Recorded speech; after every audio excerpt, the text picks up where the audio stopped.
ng magnitude 6.3 na lindol ang Cotabato kaninang pasado alas 7 ng gabi. Naitala ang sentro ng lindol sa bayan ng Pulunan. Nasunog naman ang isang mall sa General Santos City matapos yanigin ng malakas na lindol. Ongoing pa rin yung sunog at itataas ang sangkol pala.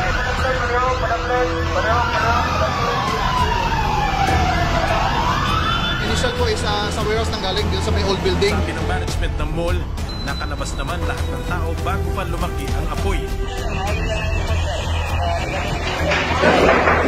Grabe. Ubus-ubus fire truck, kuha tubig, fire truck, kuha tubig.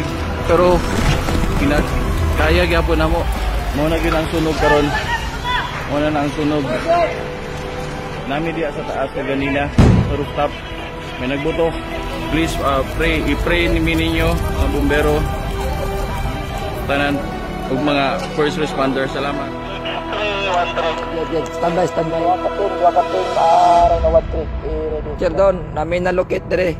Possible gamay na storage. Murag wala pag yun natandog kay naka-close pa man. Recommendation mo, tulisan na to? Roger. Kay dili ko dibiyaan nyo kay na-confine pang init-anik.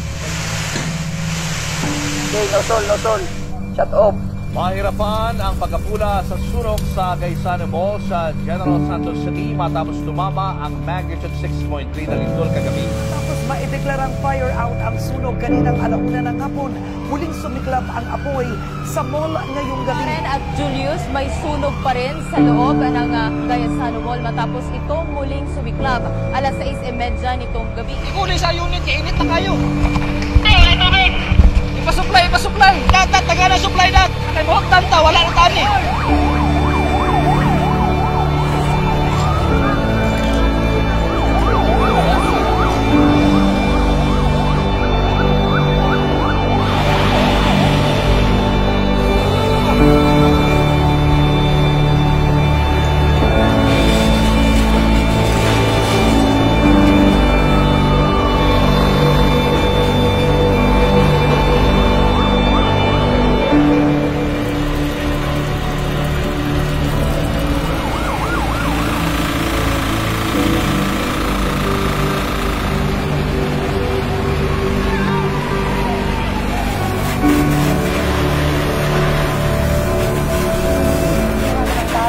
Update kaugnay ng sunog sa Gaisano Mall sa General Santos. Tatlong fire truck mula sa iba't ibang lugar ang tumulong para maapula ang sunog. Umabot sa 2 billion pesos ang cost of damage o pinsala sa buong mall. Nasa humigit kumulang 2,000 ang empleyado ng Gaisano Mall na nawala ng trabaho dahil sa sunog.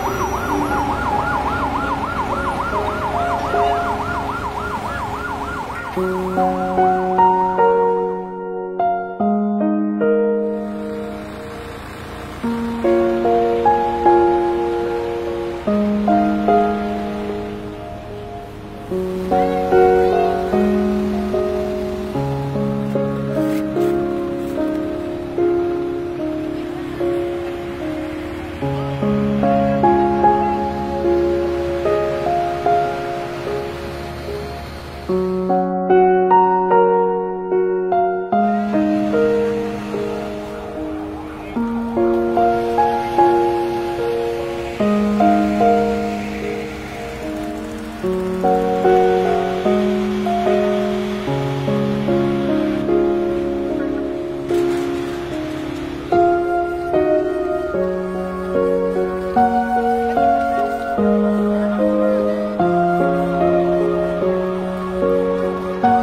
you.